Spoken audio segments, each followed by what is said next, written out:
Hi and welcome to Module 5. Module 4 dealt with the social construction of the self.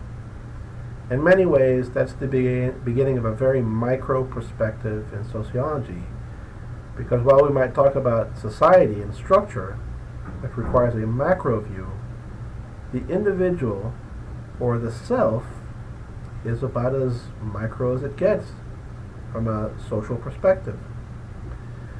So chapter 6 will be the one chapter we focus on the symbolic interactionist perspective. The remainder of the way will really be looking at social constructs using a structural functionalist perspective or a conflict theory perspective, which those are the macro perspectives in sociology. Chapter 6, however, is specifically and exclusively a symbolic interactionist or micro perspective in sociology. So while we talk about society being constructed, it's constructed by people, by individuals, through our interactions. The chapter focuses primarily on Goffman, who is a social theorist, and his perspective or his metaphor of using the play as a metaphor for examining social interactions. So, some important things to consider.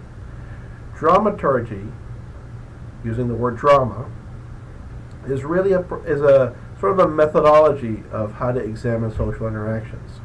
So he uses the stage as a way to talk about these interactions and how society is constructed. And the self that we talked about in chapter 5, he talks about how we present that self to others. Now, some key points to consider as you look through this chapter. The self is not necessarily a fake self that we're presenting. If you think about a play, on the front stage where the action takes place, the actors try to convey a particular role to the audience. So they may want you to believe that they're Abraham Lincoln. And the way they would do that is they might have a giant mole on their face, a black top hat, a black jacket, a beard, all right? They might have sort of his famous tie.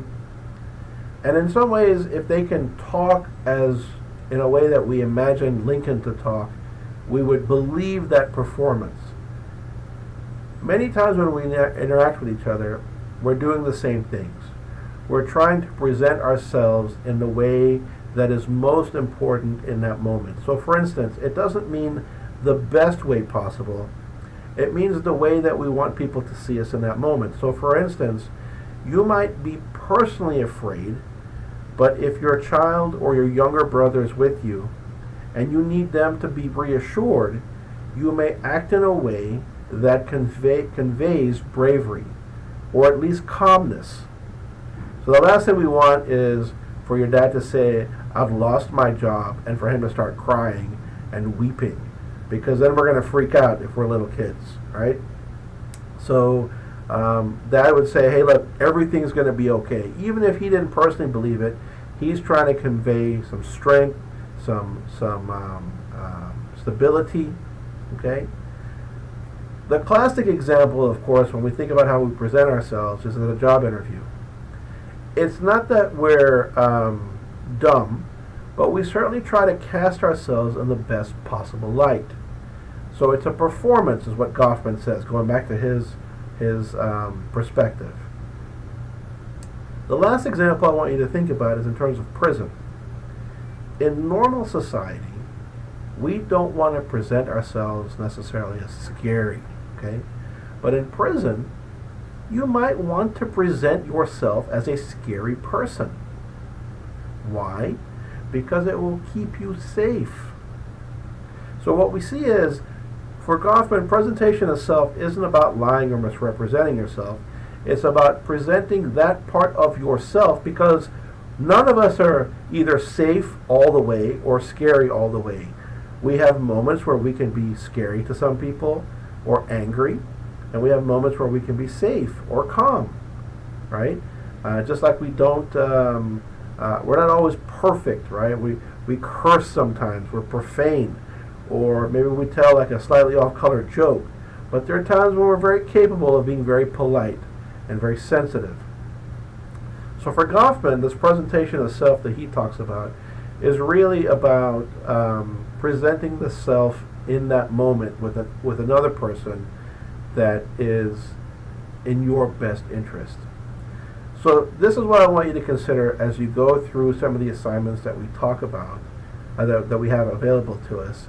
And then also consider that it is through the interaction that you have with the audience whether you know that your performance is believable. So the last thing I'll say is, in terms of symbolic interactionism, ask yourself, how do you know when someone is ready to be kissed on a first date? Many of you might say there's a look in their eyes, they lean in. But if you think about it, that's simply symbolic behavior that could represent if someone wants to be kissed. In all the years I've been teaching, I've only had 2 or 3 times where someone said, well, you could ask. Now think about that. Asking removes doubt, but instead most of us rely on a look, a look in their eye, proximity, right? These are all signals or code for if somebody wants to be kissed. It is through the interaction when someone pulls back and say, whoa, I don't want to be kissed, or they go ahead and they lean in and kiss you, that you now have meaning. Hence the symbolic interactionist perspective. Meaning is constructed through interaction, because all our behavior, theoretically, is symbolic. All right, I hope that was a good beginning to your modules, and I look forward to your responses. All right, good luck.